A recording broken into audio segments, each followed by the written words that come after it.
unidentified flying object.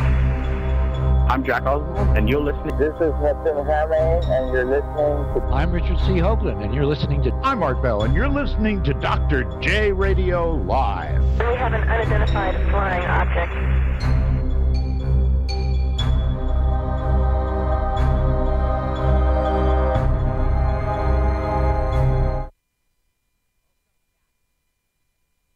Live as we continue our 3-day, 2-guest per show run, as we are coming into our 6th guest in 50 hours. This guest will blow your mind.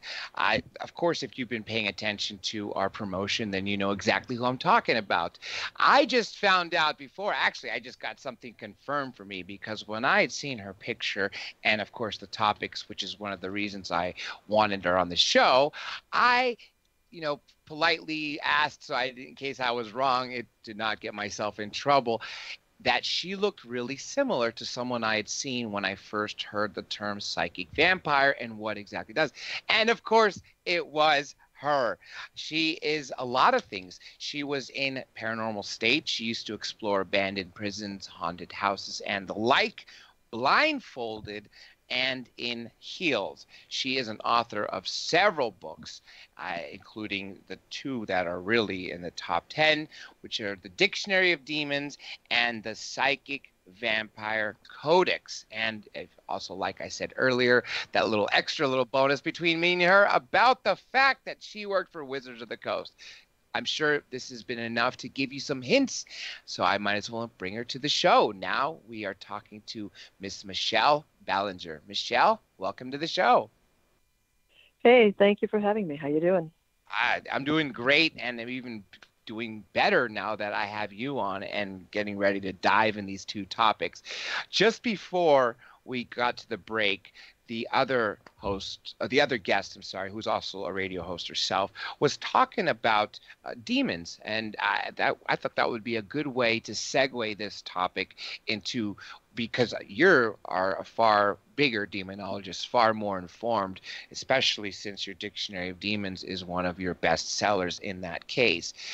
And of course, then I'd like to spend some time on the psychic vampires. So let's start with demonology. First of all, what started to get your interest in demons and the different types?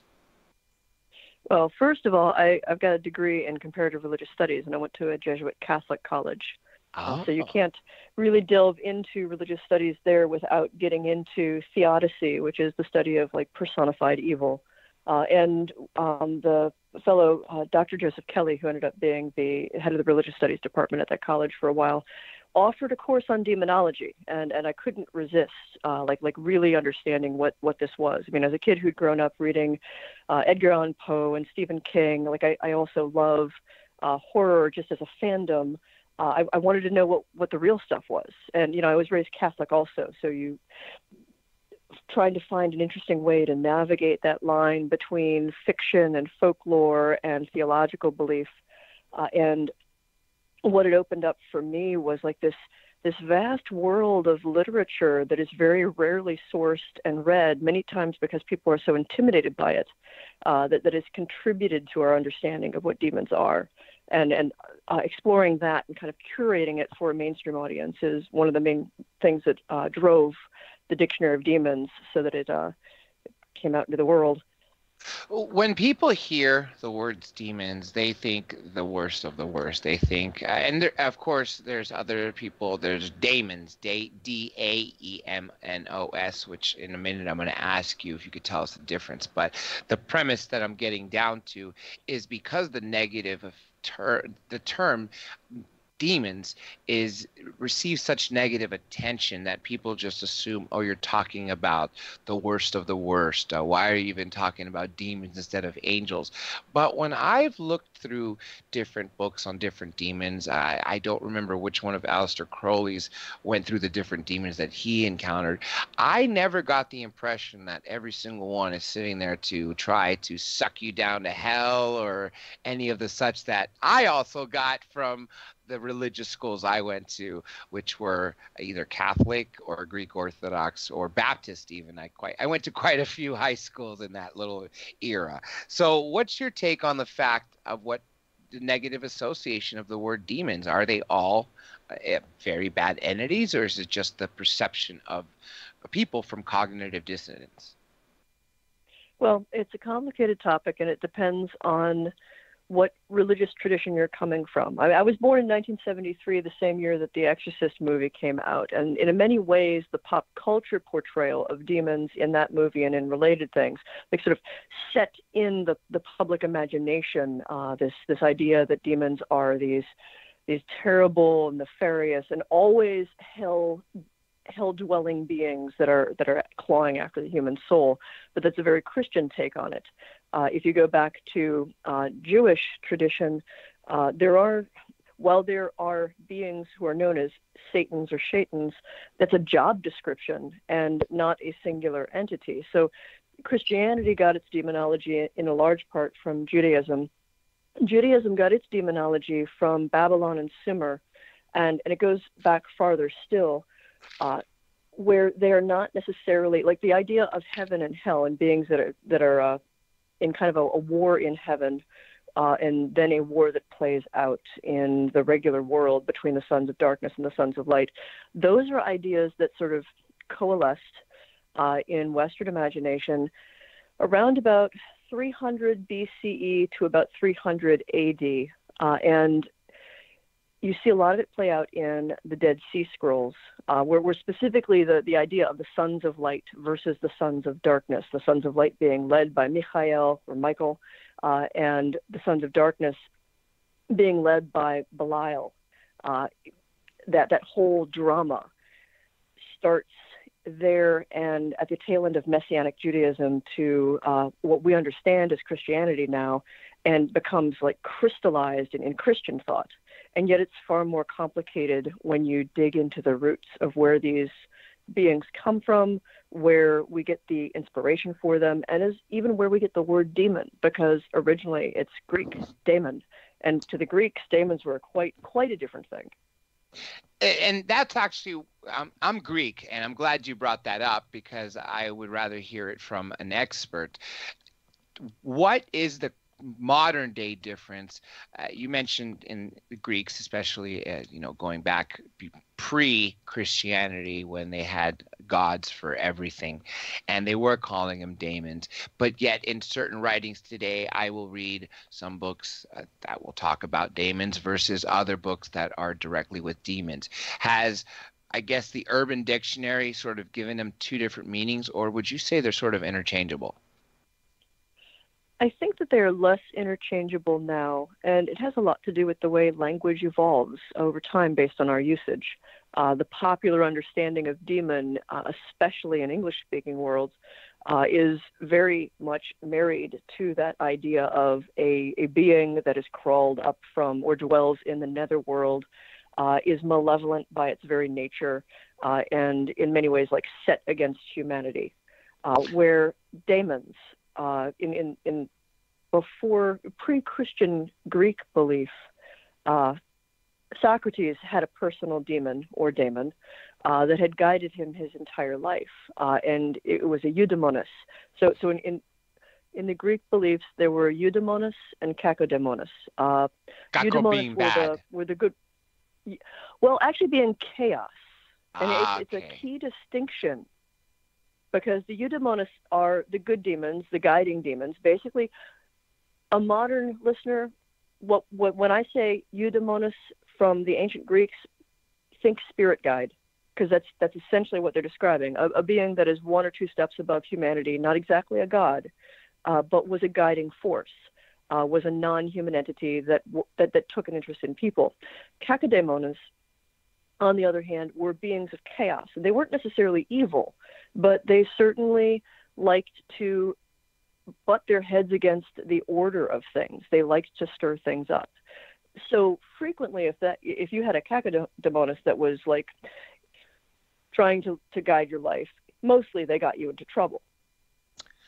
Then that makes sense, because the reason why I jumped in with the word bad is because that is the direct translation of kako. But of course, when it's in a combination with other words, that doesn't necessarily mean it's a bad thing. Yeah. So I'm glad you corrected that. And chaos is not such a bad thing. I'm sure you've looked into chaos magic, and if you're able to control your chaos and work, it's never such a bad thing. So when people talk about that, I've never really thought of it as like, oh no, it's, you're going to cause a whole bunch of chaos that I didn't want. But I sort of got the impression that chaos magic is learning to control the chaos. Would you say the same? In much the same way that fractals are these beautiful ordered patterns that come out of chaos in mathematical chaos theory, yes. And I love chaos theory. That is one of something I wish because one of my majors when I was in undergrad was math. If I didn't go to law school, I would have pursued economics and math, just because I love, the chaos theory. Let me ask you about two specific gods, or whatever they're called, Set versus Horus.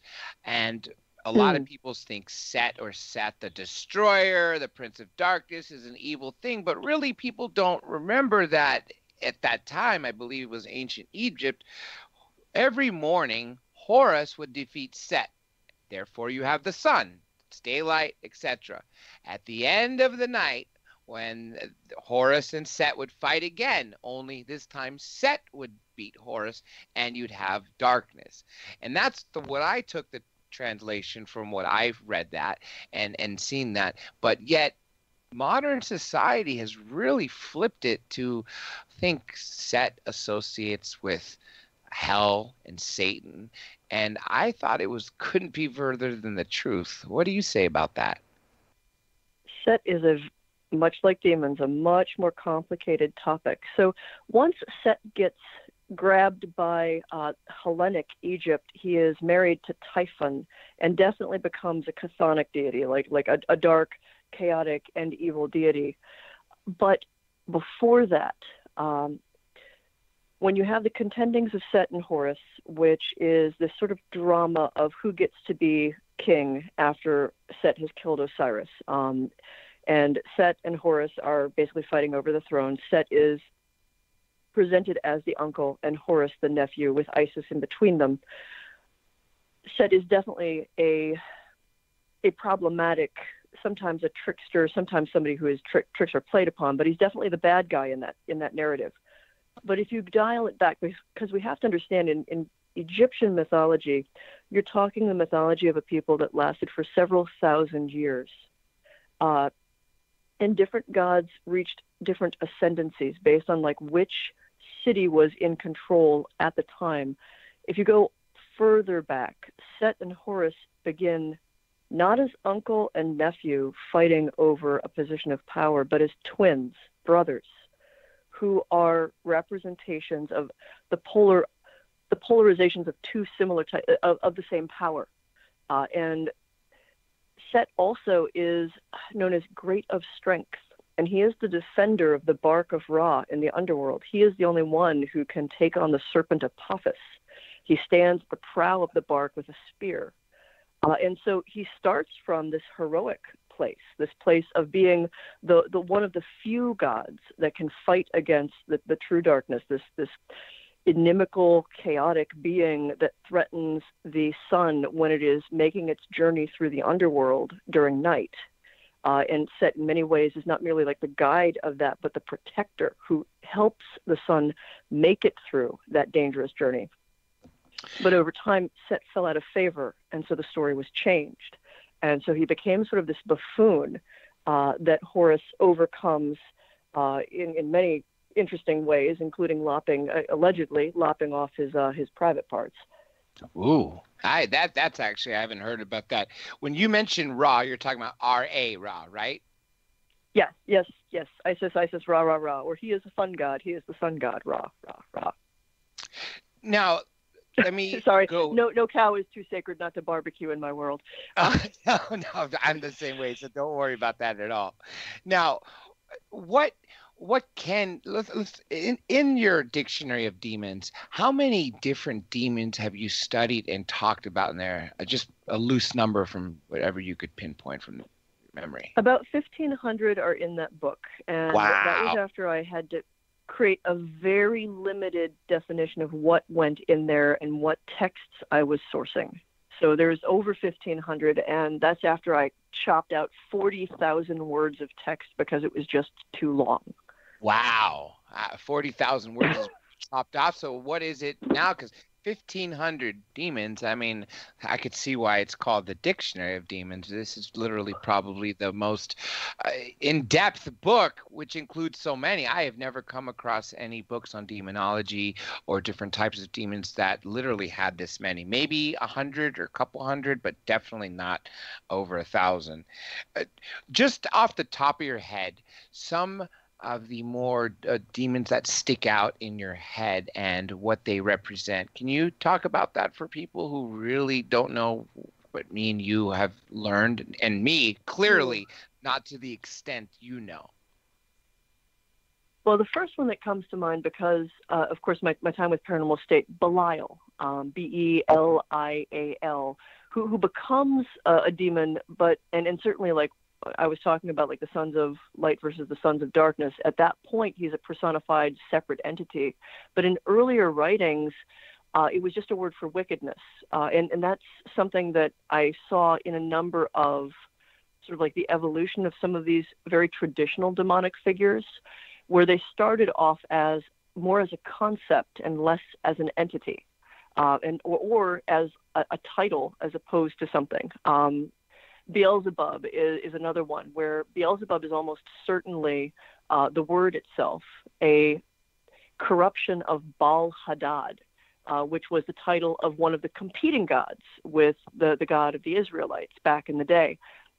And if you change the way you pronounce that from Baal-Hadad to Beelzebub, you change it to Lord of the Flies, which the simplest way of explaining why they would make fun of Baal-Hadad by calling him Lord of the Flies is they were calling him Lord of the Shit Pile. They were basically like making fun of the name in order to undercut his power. But, you know, we end up getting this demon built out of that now. And you know, it's fascinating to me that now we have flies associated with that demon. Like if people see flies starting to coalesce in a spot, people are going to assume that, it's Beelzebub because he's Lord of the Flies, like he's the one who brings the corruption. Whereas where that name originated, it was really just a neener, your God's so terrible that he's literally shitty. Now, this, I don't know if it even qualifies to put in the demon category, but I know for a fact you're going to know exactly who I'm talking about, because there's a lot of stigma of what he represents, but it wasn't until I actually realized it actually comes from sacred geometry, and that is the one and only Baphomet. Oh, we were actually talking about that one earlier, because not just sacred geometry, I had to try to figure out where that word first came from, and it's tied back to the Templars. Really? Okay. Knights Templars were accused.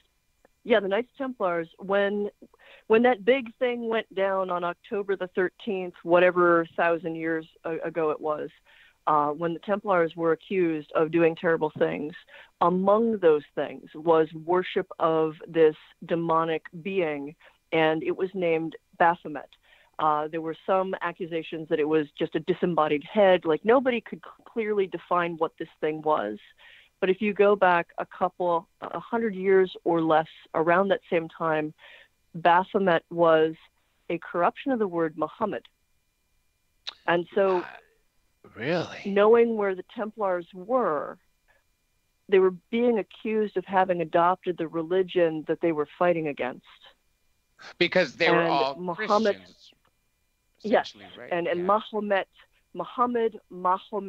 Baphomet, and it became, much like Beelzebub, it became an entity. Like this name developed into something that we then attributed a lot of stuff to. And once that being became something that was then co-opted by occult societies and like the magical milieu. You get to the 19th century where Eliphas Levi, I'm probably going to mangle that name because I read it more than I speak it, does a representation of this androgyne, this hermaphroditic, goat-headed being that he's presenting as kind of like this transcendental pathway to magic. This, again, like all of these figures, all of these beings are an evolution of ideas. And it's never as simple as what we end up seeing in a movie or even in one single book. And a lot of my research for the Dictionary of Demons came down to trying to figure out, where did the word come from?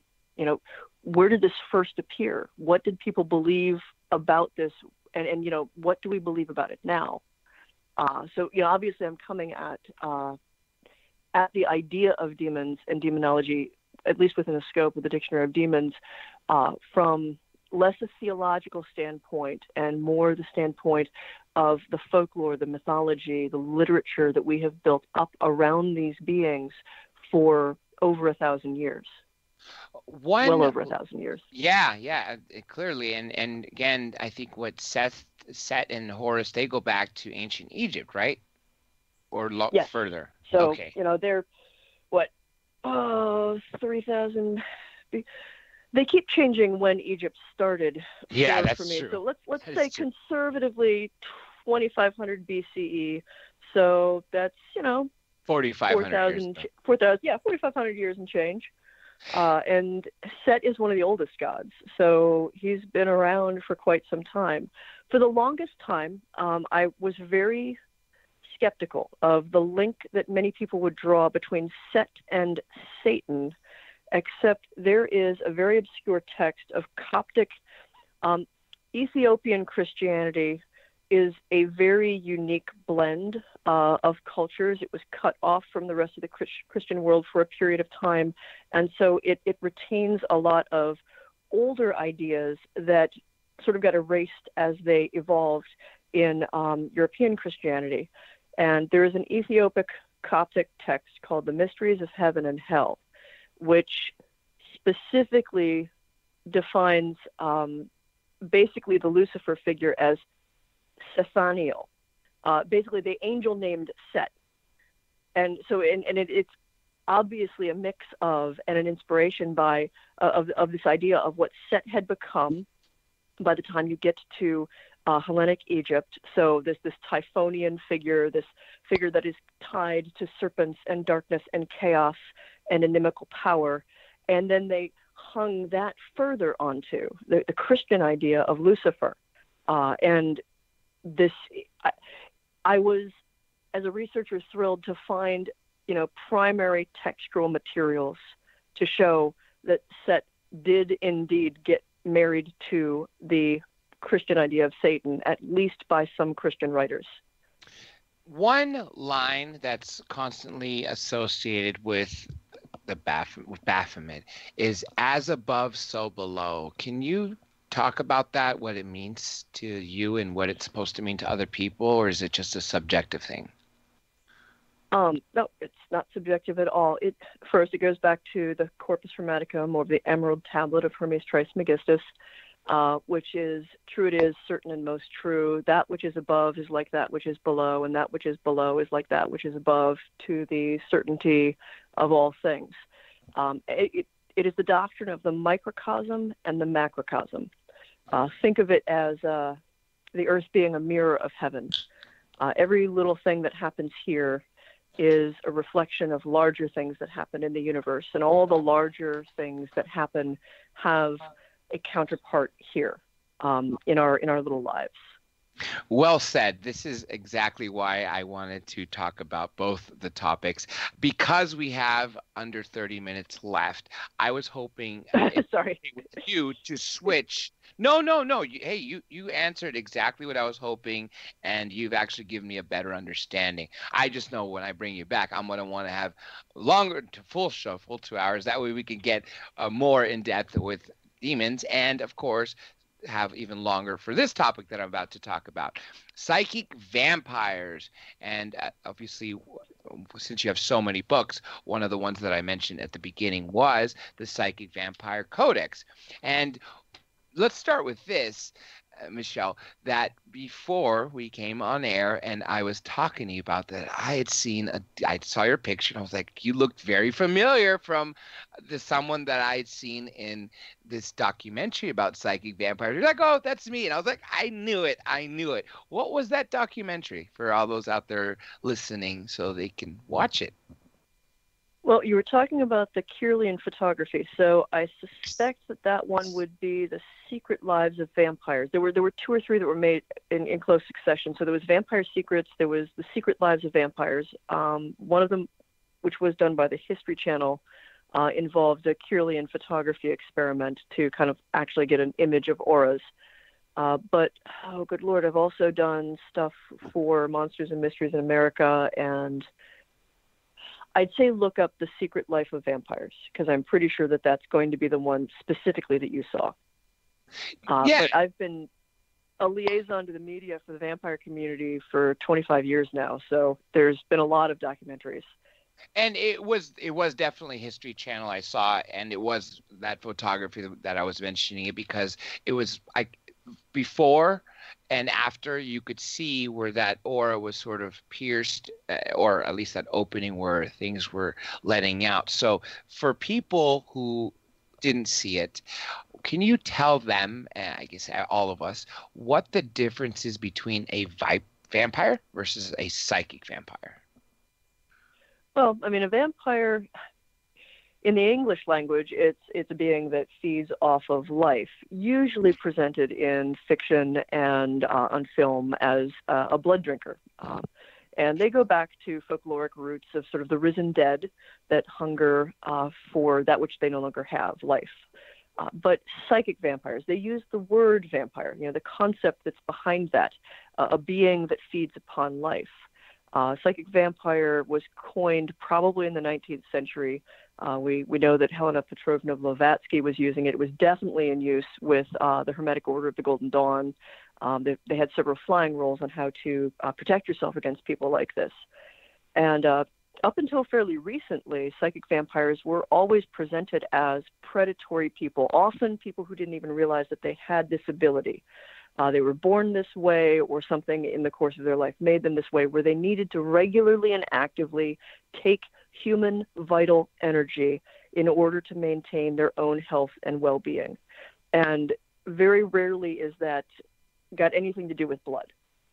That's what I noticed when I watched your documentary, because regular people that are not psychic vampires that are into that, they do feast on blood. I've met here in Los Angeles. There's a large vampire community. But when I saw that documentary with that photography, which showed the before and after of the people's aura, that's when I was first exposed to it, of the feeding off the life force. So in most cases, if you are someone who's getting the life from another person, how do you physically do it, for one? 2, what does it feel like when you receive that aura of life? And 3, does the other person feel possibly drained from it or anything like that? Well, first of all, when you're doing it responsibly, you're doing it with consent, and ideally with somebody who is also an energy worker, so that they know how their energy works and then how to do self-care afterwards. But it's really, in a lot of ways, it's the same mechanic of like Reiki in reverse. You can do Reiki by laying hands on someone, or you can do Reiki from a distance if you have the capacity to focus on someone. And you connect to their energy and you pull it. It is usually guided with breath and intent. And in many ways, like if anybody is familiar with Reiki or Qigong, like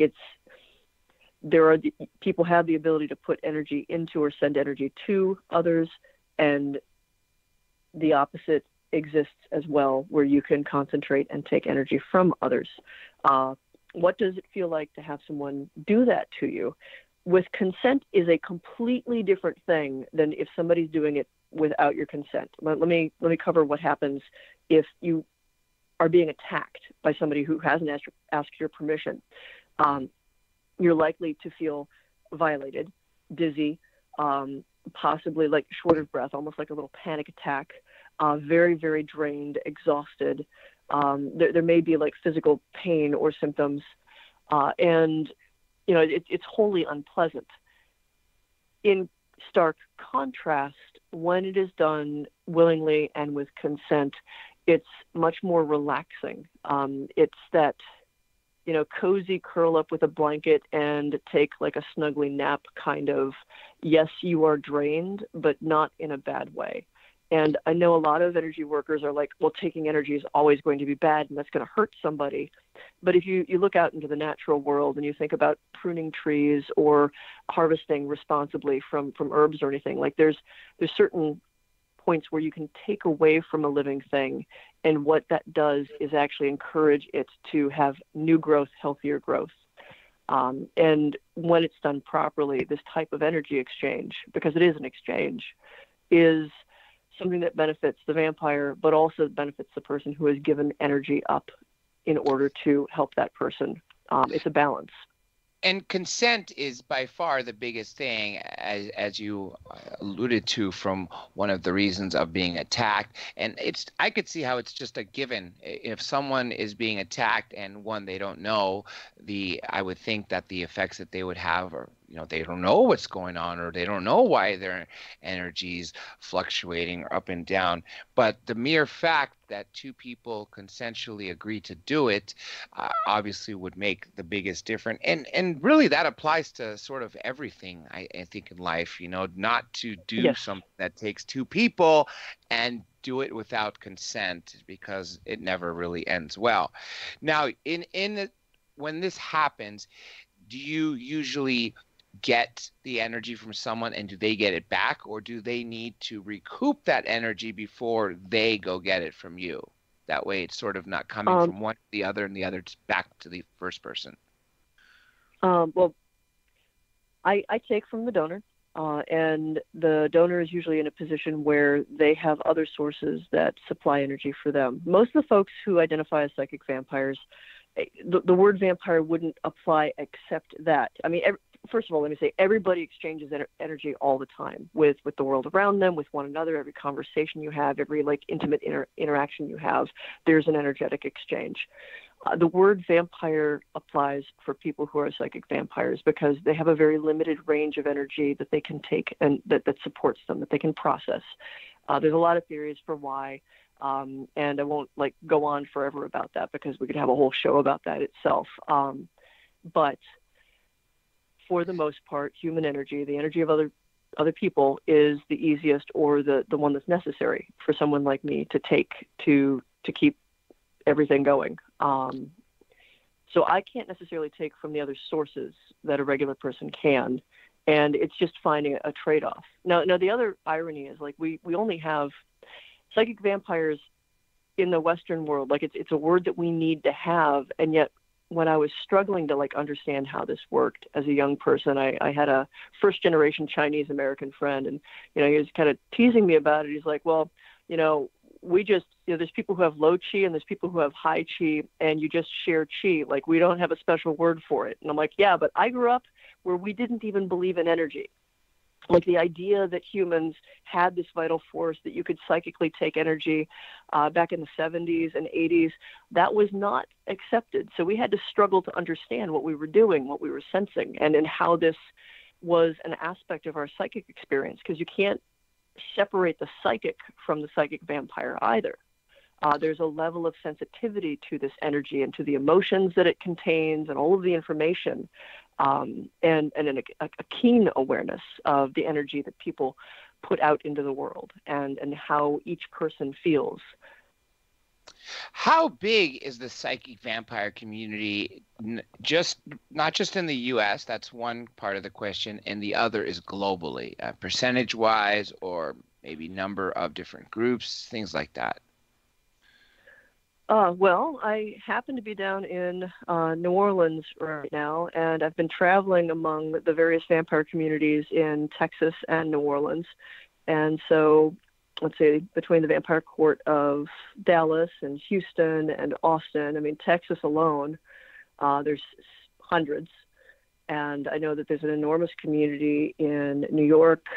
And the thing is it's harder to get hard numbers simply because the psychic vampire community and the blood drinking community and pretty much everybody who hinges their identity on vampire is blanketed by the larger vampire community in much the same way that there's many different people who practice magic, and pagan is sort of like a broad umbrella for that. Gotcha. So tens of thousands easily. I was just going to say it'd probably be hard because if people are vampires, that's already a small enough group. So like you said, if they identify with being a vampire, it could easily include psychic vampires and different types, simply because vampires are vampire in the sense, and if they want to find people that are I have a similar interests and are open-minded in that sense, then that's the events that they would be going to. So were you a vampire before you became a psychic vampire? I was born a psychic vampire. Like the way that I am was something that I was trying to understand, consciously trying to understand as early as like 8-9 years old. Like I understood that there was something I was sensing from. I had the benefit of growing up in a family where psychic ability was understood and accepted. And so, experimenting with and studying these things, but coming to understand that there was a vampiric element to it, and that was not just my imagination, that was not just me trying to be uber goth. So I was a psychic vampire before I was a goth, before I became a part of the vampire community, before I became one of the founding members of the vampire community. Actually, I'm the one that wrote there's a document called the Black Veil, which it's not my title, but it's the most widely followed set of ethical guidelines, and it's followed around the world, and widely enough known that there was an episode of CSI where they quoted it as really? They did a little vampire episode called Suckers. Interesting. Back in, I think, regular CSI, the Vegas one, or any of the other offshoots? Yes, like Miami? it was the Vegas one. It's the same episode that has the Mikado. Trying to think of what year it was, maybe 2002, 2003. Is this Black Veil available for anybody to search and find? Yep. Yeah, it's all over the internet. It's been translated into probably 8 or 9 different languages minimum, and it's followed the world round. Have you gone throughout I know you're a founder or one of the groups. You are traveling right now. Do you go abroad as well? Because I if I'm not mistaken, I know France, correct me if I'm wrong, has a large vampire community. There's a fairly sizable vampire community in almost all of the European countries, France too. The last European country I went to was Norway, actually, because I was on their talk show, Den Andre Siden, talking about psychic vampires, which was interesting because that talk show, it was a group of several hostesses, one of whom was the mother-in-law of the Norwegian princess, and we ended up having just a fascinating conversation about energy and energy work. Certainly, I find it interesting because when I'm speaking to an audience in the U.S., I have to kind of do baby steps about energy work and how vampirism isn't as weird as it sounds. But in Europe, they were like, "Oh yeah, energy, this, that," and like they totally grokked it like from the get-go. Actually, the only thing that confused them, they were like, "Well, but why are you using vampire when like all of this?" And like, but my country, like my background, we had to fight to even understand that energy existed. You don't understand. Like we're a little bit behind the times. Not just behind the times. I have a feeling that we're not as open-minded either. I'm sure you've come across that. Yes, that's very much. I grew up in the Midwest, and even though I grew up in a family where psychic abilities were talked about and understood, studying them was a different story. Because it all crisscrosses with metaphysics, theosophy, occultism, the Hermetic Order, the Golden Dawn, like all of the things that I've tossed out, like we have a rich culture, but it's all deeply underground. And so getting access to that, especially as somebody who was, growing up in the 70s and the 80s, that was a struggle. Reiki and different energetic traditions have become more popularized, but at the same time a little fluffied. They're some of the meat has been taken out in order to make them more palatable, I think. I agree, because I think they're probably trying to fit more in the right-hand path, because the left-hand path really has such negative connotations with it, when I think it's just people, again, going back to not being so open-minded and getting scared of the unknown. Really, I have a fear or feeling that it comes down to just fear of the unknown. Would you agree with that statement? Absolutely. Now, the Psychic Vampire Codex you wrote, what year was that released, by the way? The Wiser edition was released in 2004, and that was a revision of the text that was first released in 1994. Now, I know you've been involved for a long time, and you're, like I said, we'll go through the different books at the end of the show, which we'll get to in about under 10 minutes to make sure there's enough time to plug in all the stuff, because you've been involved in a lot, and I want to make sure there's enough time for that. But was there any specific reason you wrote it, other than the fact that people didn't really put everything in sort of a book that talked about things that people should know before they go down this path, or do it irresponsibly, is probably the biggest thing that's coming to my mind? I had, my main reason was I didn't want anyone else to have to struggle the way I did to understand how things were working for me. So I wanted to codify as much of it as possible, and then put the information in people's hands and let them then make their own decision about how they would apply it to their lives, how they would practice it.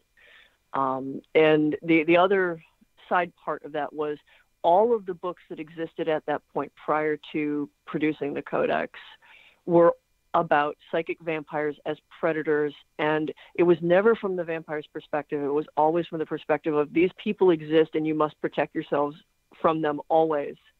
And as somebody where, this was my experience, like I read Dion Fortune's Psychic Self-Defense book. It was the first place that I found the word psychic vampire. And everything she was describing, aside from being like a predator and doing horrible things to people in order to meet this need, everything applied. And I just wanted to make sure that people understood that they didn't have to be a predator, that they could find ways to do it in productive fashions, that taking energy isn't necessarily always a terrible thing, and that exchange, finding a way to balance, rather than thinking that you are, the deep, dark predator of darkness, and just, internalizing all of the wrong aspects of vampire. Exchange, again, going back to consent. So that way it's bilateral, not just one person doing it, especially without consent and the other person not knowing and having harmful effects. Again, a recurring thing that I want to tell people is it's, again, about acting responsibility and not having service to self as much as having service to others. And of course, you want to have a better experience. Now, your Psychic Vampire Codex, is it sort of like if people start getting involved in being a psychic vampire, and since you wrote it so people can understand what it is like to be one, do you find a lot of people who start showing interest in psychic vampires or vampires in general, getting this book and then following up by asking you questions, and maybe even having people that have become psychic vampires after reading your book? Has that happened often? I would think so. Oh, at this point, decades worth of questions where people want me to either elaborate on stuff, or honestly, the most consistent feedback I get is, this book changed my life because I didn't understand what was going on with me. I wasn't sure if I was just delusional, and you helped me manage a thing that was damaging my health up until I understood what was going on. And that's the most consistent thing that I get is less that people are becoming psychic vampires by reading the book. It's more that they are understanding something that was already going on with them. It gives them a language for something that they were already experiencing. And in bringing it into consciousness, it allows them to take charge of it. Now, I'm only going to throw this in because of the fact that we have the Spookathon coming this weekend. And again, all you listeners out there, remember the normal scheduled show for tomorrow won't be there, but I'll be part of the Spookathon on Monday morning at 2 a.m. So again, Michelle, this is just something completely different, but I am compelled this week to ask people, what's the one story that you can talk about from a Halloween story because of what the holiday? And again, it doesn't have to be about Dictionary of Demons or the book Psychic Vampire Codex or anything within those topics. I'm talking about anything you'd like to say for the spirit of Halloween for the listeners. Any story. My first time down in New Orleans, which was for another Halloween event, I was in the French Quarter and exploring, and every time I hit a cross street, there was this big black fellow with mirror shades, very attractive, burly fellow. He'd always give me a smile. He had this dark, rich skin. Like, he caught my attention every single time, to the point where I'm like, I don't know how I keep running into this guy. And then, like, I'd look up into the crowd and he'd be gone whenever I'd like go to actually try to talk to him. That whole time also, I'm walking around and I'm smelling cigars and rum. And it doesn't seem too weird to be smelling rum in the French Quarter, especially when I was on Bourbon Street. But this fellow, like, there was something about him. And let me express, I took this for a living flesh and blood human being. Didn't get a bad impression from him at all. Just, he clearly seemed friendly and interested. Well, I finally wander into one of the shops one of the voodoo shops, and one of the owner at the counter, like, just her eyes fixed behind me, and she gets this look of like, I'm not sure if I should. And she's finally says, she's like, "Hi, have you been seeing somebody weird in the quarter?" And I'm like, "What do you mean?" And she's like, "Has anybody been following you around? Have you noticed anybody different?" And I described to her the guy, and she's like, "Okay," because she just color drained out of her face, and she starts pulling some things out from behind the counter, and plunks down a cigar and a little thing of rum. And she's like, "Okay, you're going to want to get yourself to one of the cemeteries, and you want to make an offering to this guy." And she introduces me to the concept of Papa Gede, otherwise known as Baron Samedi, who is the Lord, Baron Cimetière. He's the Lord of cemeteries and death and sex in the voodoo religion. He is a Loa. He's one of their spirits. And he matched the description of the fellow who'd been following me around. Wow. And she saw that. The thing was, like, I saw that like a flesh and blood human being, but it seemed as if this being, and I'm like, well, I'm pretty damn white for one of those folks to take interest in me, but I will happily go give him an offering. That is definitely one heck of a story, and that is very fitting. So you actually had a flesh and blood spirit, which, again, if you all you folks remember Grant Wilson the other night, he was talking about the different forms that he's seeing when he was filming Ghost Hunters for 11 years and, of course, doing his own research. Sometimes he'll see shadows. Sometimes he'll see aberrations where you could see through. Other times he'll literally see flesh and blood, like you can't even tell that it's not a living human being until they maybe walk through a wall or something. So that, Michelle, is definitely something that would freak me out. But at least that lady at the voodoo store did tell you to make that offering, which I think was really cool. Once you made that offering, you never saw that being again? Oh no, I've seen him now and then. It's more that it started a conversation. But I gotta say, it is very rare to see spirits as if they are physical people, especially rare for me. Like when I was under the age of 4, it was more common, and I sort of grew out of it. Like I tend to see things more with my mind's eye than I do out in the physical world. But there is something about New Orleans, and especially about just the energy, the environment of the French Quarter, where like that veil is thin. And I'm never sure when I'm walking around the French Quarter, especially around Halloween, if I'm seeing somebody who has just done a fantastic job of their costume, or someone who has just literally walked out of the past. It is a magical and spooky place, and I love it. You know, I wish I could say I've been there and could tell it. I've only seen videos and pictures from friends, and I know it's a magical, magical place, and I do hope to get there sometime. This, of course, as you know, even going before we started live with the first guest, I told you this was not going to be enough time.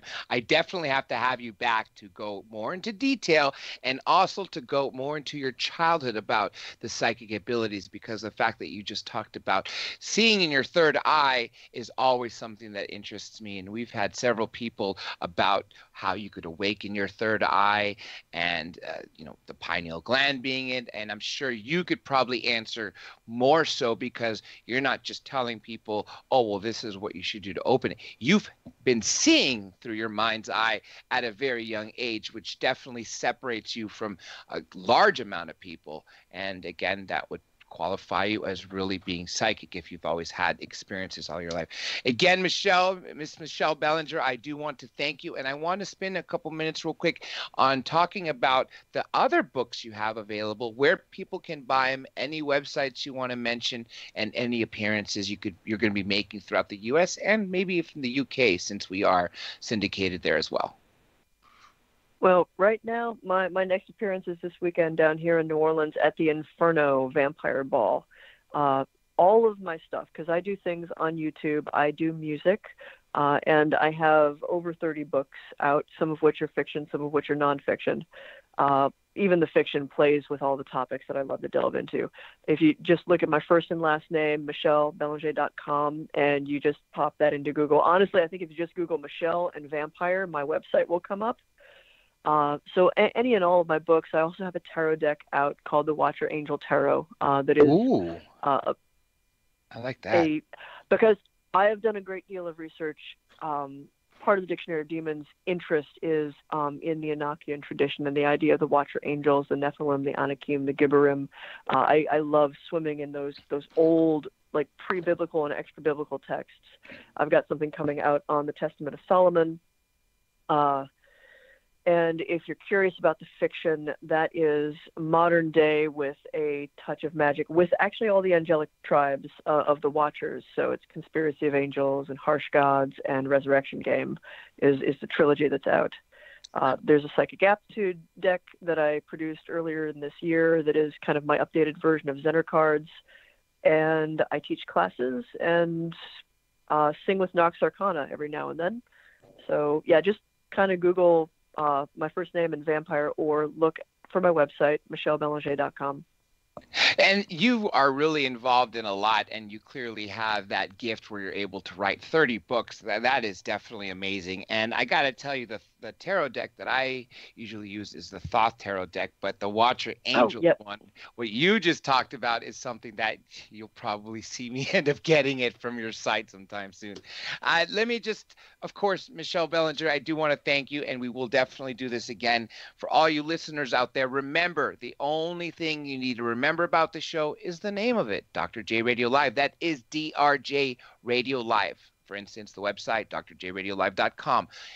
All, and I mean every single social media account you could think of, from minds.com. And by the way, folks, I hope you do sign up for minds.com. It's way better than Facebook, and it pays you in cryptocurrency, and it's open source. People who have been banned, such as Alex Jones and Roger Stone, are on Minds. So please make a Minds account and follow Dr. J Radio Live.